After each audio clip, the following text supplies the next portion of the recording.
He who looks outward dreams, he who looks inward awakens. Carl Jung. Why are we afraid of ourselves? This is a profound question that echoes in the most hidden layers of our psyche. What in ourselves can be so terrifying? For Jung, the answer is not simple, but it is rooted in the complexity of the unconscious. We are afraid to look inwards because, in doing so, we come across aspects of ourselves that we prefer to deny or hide. Our shadow.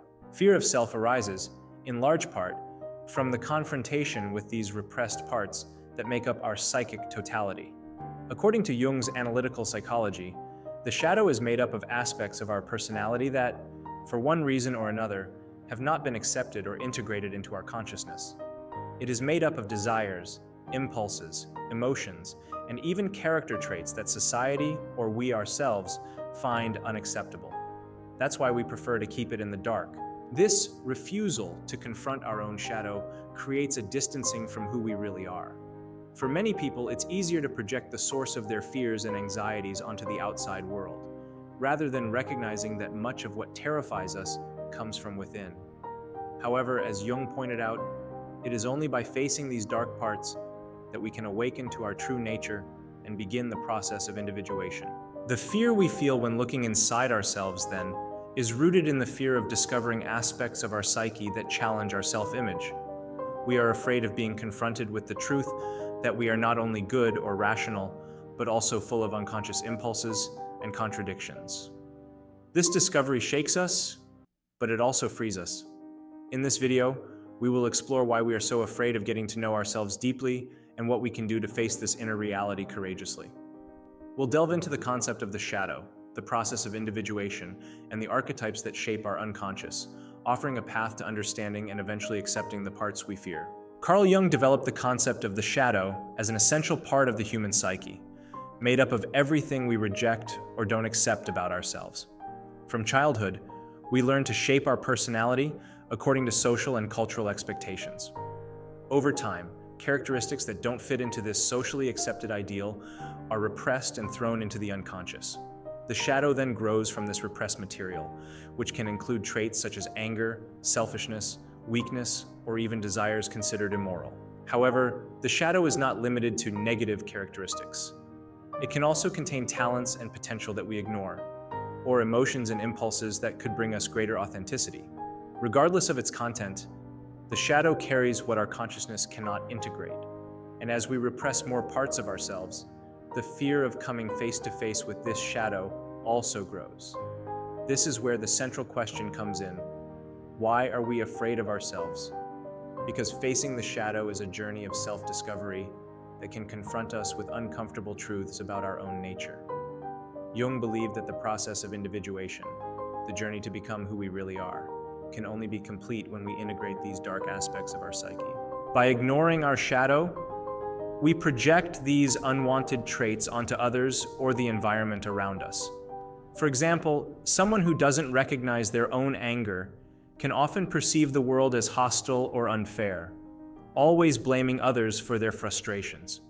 This is the mechanism of projection, which Jung saw as a way for the mind to avoid direct confrontation with its own dark contents. However, the shadow doesn't disappear simply because we ignore it. It manifests itself in other ways, whether through emotional crises, self-sabotaging behaviors, or even psychosomatic illnesses. This leads to the realization that fear of oneself is directly related to the fear of confronting what has been repressed and rejected. We are afraid of discovering that we are more complex, imperfect, and ambivalent than we would like to believe. The key to overcoming this fear lies in accepting the shadow. Jung said that true self-knowledge requires the courage to explore the unconscious and face what we find there. Individuation, the process of becoming whole, only occurs when we confront and integrate these rejected parts, allowing us to live more authentically and freely. Fear then ceases to be an obstacle and becomes an opportunity for growth. To better illustrate the impact of fear of self and the shadow, we can explore practical examples and scenarios that happen in everyday life. Imagine a successful professional who, in the eyes of others, seems to have everything under control. He follows the rules, meets expectations, and has built up an impeccable reputation. Inside, however, He feels a constant anguish, an emptiness that he can't explain. He is always irritable, anxious, and finds himself criticizing others for small things. They don't realize it, but they are projecting their own repressed feelings onto the world around them. Their shadow may contain traits such as impulsiveness, vulnerability, and even repressed creativity, qualities they have suppressed in order to maintain an image of control and competence. At some point in his life, he learned that losing control or making mistakes was unacceptable, so he threw these parts of himself into the unconscious. However, the price he pays for this is high. His psychic energy is spent trying to maintain this facade of perfection, and he begins to live a life of constant tension. Another example could be a person who considers themselves altruistic and always makes themselves available to others. They pride themselves on being empathetic and compassionate, but often feel exhausted and resentful at not receiving the same consideration in return. This person doesn't realize that their shadow may contain repressed anger, a desire to say no and set limits. However, these feelings are seen by them as selfish, so they are continually ignored. The truth is, the more she ignores these parts of herself, the more she feels the frustration grow, manifesting itself in passive-aggressive behavior. These examples demonstrate how the shadow affects the way we interact with the world and how, without realizing it, we project our own emotional difficulties onto others. Ignoring or denying our shadow results in a life full of internal tensions, dysfunctional relationships, and a sense of personal alienation. This process leaves us disconnected from who we really are, living by external standards that don't reflect our true essence. One way to overcome this dilemma is precisely through the courage to confront your own shadow. Using self-perception, with the help of techniques such as dream analysis or deep reflection on our daily behavior, can help us recognize these repressed aspects. Jung suggested that dreams are a privileged gateway to the shadow as they bring to light symbolic images and narratives of what is happening in our unconscious. This process of discovery is not easy, as it directly challenges the self-image we have built up throughout our lives. But by becoming aware of the parts we reject, we can begin to integrate them in a healthy way. In the example of the perfectionist professional, accepting their own vulnerability can open up space for greater emotional balance. And in the case of the altruistic person, accepting anger can allow them to learn to set limits and take better care of themselves. The fear we have of ourselves is actually the fear of transformation, of breaking the comfortable identity we have created. But this transformation is essential for living more authentically and paradoxically, for finding an inner peace that cannot be achieved while fighting against ourselves. When we talk about the fear of self, we are also referring to the fear of transformation and the process of individuation. Carl Jung described individuation as a person's journey towards wholeness, which includes integrating the fragmented and repressed parts of the psyche, in other words, confronting and assimilating the shadow. But how is this process related to inner freedom? Throughout life, we are conditioned to fit into certain norms and expectations, often adopting a mask or persona that we show to the world. The persona is the set of social roles and masks we use to adapt to external demands. Although it is useful for social interaction, Jung warned that when we are excessively identified with the persona, we end up losing touch with our true selves. The fear of looking inwards is strongly related to the fear of letting go of this persona. By facing the shadow, we break the illusion that we are only what we show others. This can be deeply uncomfortable because the shadow, as well as bringing out negative traits, often presents us with an image of ourselves that contradicts the ideal we have constructed. However, this deconstruction of the persona is an essential step towards individuation. For Jung, emotional healing and inner freedom are only possible when we allow ourselves to be who we really are, without depending exclusively on social expectations or the masks we wear. The shadow is not just a deposit of negative traits, but also holds the potential for transformation and creative energy. Jung observed that by integrating the shadow, we unlock psychic resources that were previously dammed up. Emotions such as repressed anger can be transformed into assertiveness, for example, and impulses that we considered irrational can become valuable intuitions. In this sense, the shadow is also a reservoir of forces which, if integrated consciously, can enrich our lives and expand our perception of ourselves. Another fundamental concept of Jung's that is related to this fear is that of the collective unconscious.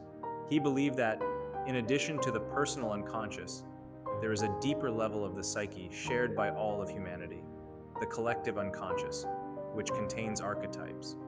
These archetypes are primordial images, universal symbols that shape our life experiences and our responses to existential challenges.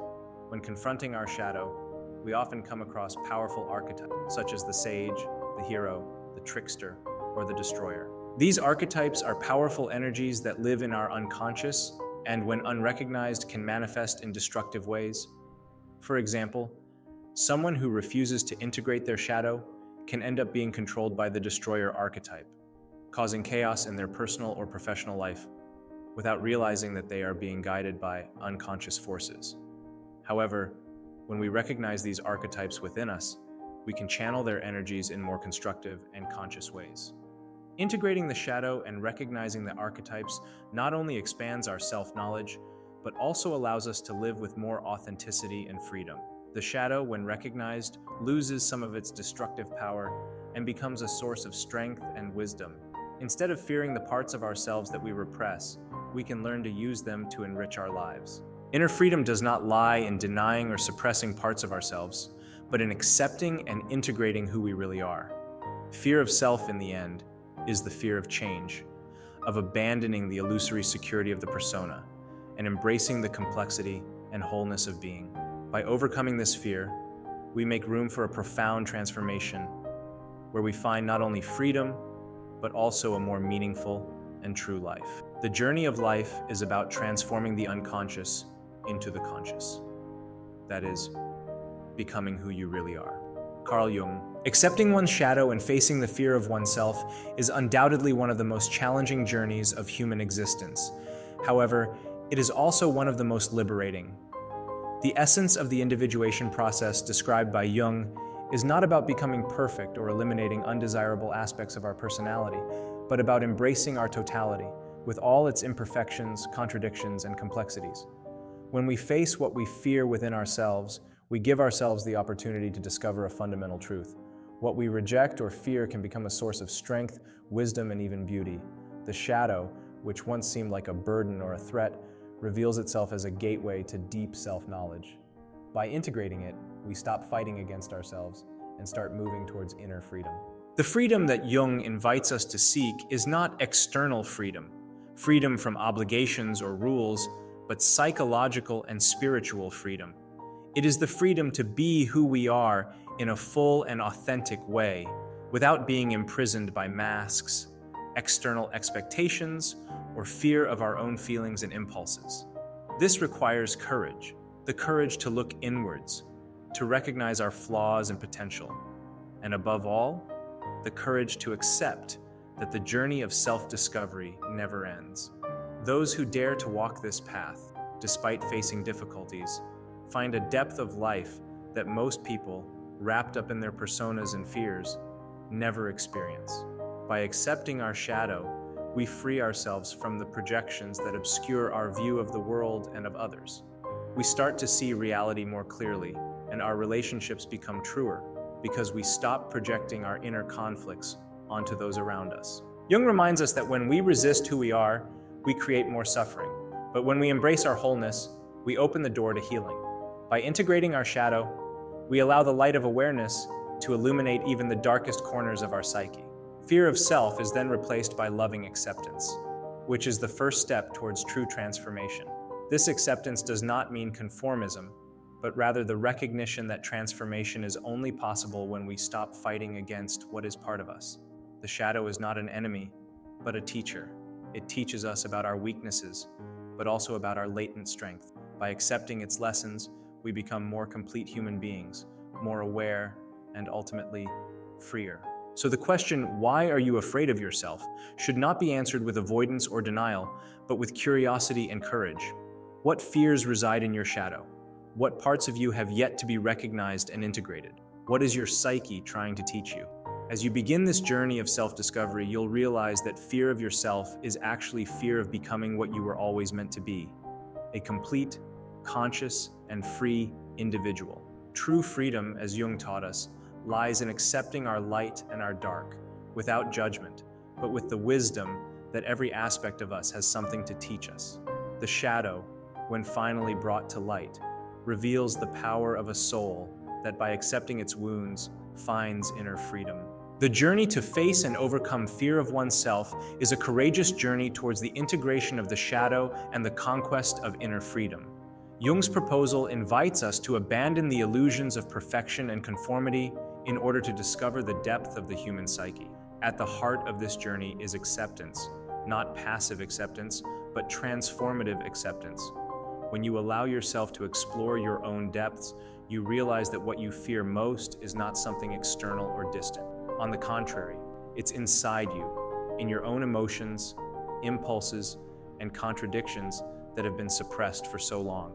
Fear of self is actually fear of the unknown within us.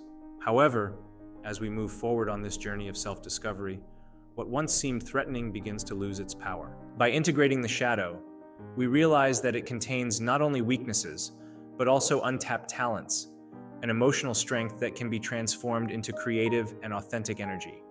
This process requires continuous internal work, because the shadow is not something that is integrated all at once, but something that needs to be revisited throughout life. Each new stage of life brings out new facets of our psyche that need to be integrated.